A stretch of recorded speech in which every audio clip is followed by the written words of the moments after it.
As we take a look at what's coming up next, Susan Blaine is the founder of the Dare to be Vulnerable project. It's a not-for-profit dedicated to changing the way communities and workplaces talk about mental health through storytelling and courageous conversation. Her next event is titled Courageous Conversations with Politicians, and she joins us this morning. Good morning to you. Thank you so much for having me. This is going to be such a lovely conversation, and that's the whole point of what you do.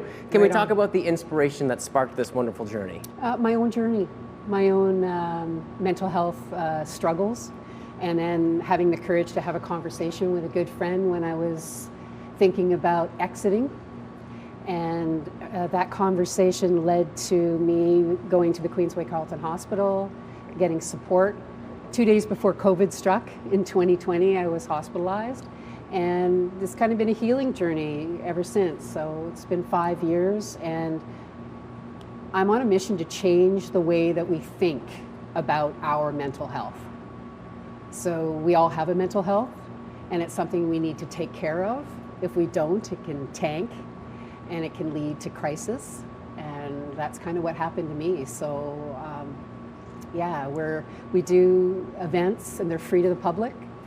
This is the first one with politicians, so we've got 5 politicians sharing their mental health stories at City Hall on October 10th. And we've reached about 2,000 people live. This will be our 17th event in Ottawa, and they're in person and they're free. And yeah, we're making a difference. We're changing lives, and I'm excited. And we're just getting started. Yeah, and you talk about your personal journey like that, so you know exactly what it is and what it means to have that support during these certain times. Can you speak a little bit to an audience that might be a little bit afraid to go out and speak, because there is still so much stigma around it, and that can really be in a bad place when you're already in a dark spot?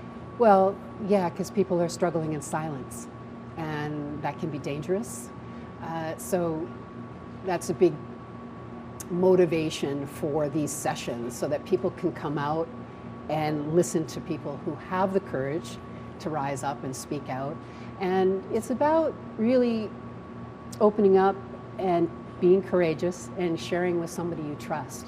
So these sessions create a safe space for these conversations. It's really powerful. Like I didn't intend initially when I started this project to do live events. It just sort of happened. And now they're just snowballing, and we have 150 plus people coming out to each session. And I have so much feedback from people saying, wow, like I'm thinking about mental health differently. After the session, I had the courage to have a conversation with somebody about how I was doing. And it's just shedding a light, shredding the stigma. Yeah. But there's a lot still out there. There's a lot of fear.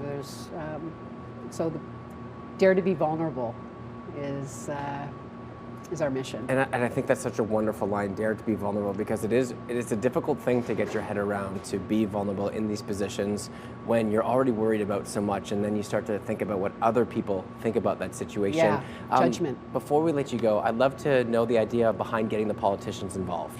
Well, from the beginning, I had a politician, Lisa MacLeod, on my board, and she was struggling with bipolar and diagnosed a couple of years ago.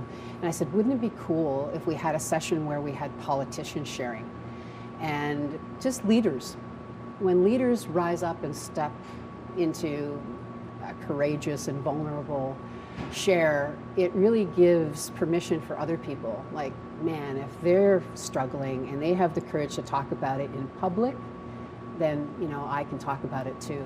And it was hard to find statistics on politicians, because they are reluctant, because they are in such a powerful position, right? And they fear judgment if they're talking about it. So I have 5 of them next Friday, courageously sharing, and I hope that has a positive impact on people. I'm sure it will, and you said it perfectly. You know what, to have those people stand up and go, so you know what, if they're struggling and they're okay talking about it, then you know what, maybe I can be too. And thank you, because you are everything that this represents, because you're here today being vulnerable with us. Yeah, thank you, because it's such a pleasure to have you here and talk about this subject. I appreciate it. Thank you so much. All the info was there on our board right there if anyone's looking for more additional information.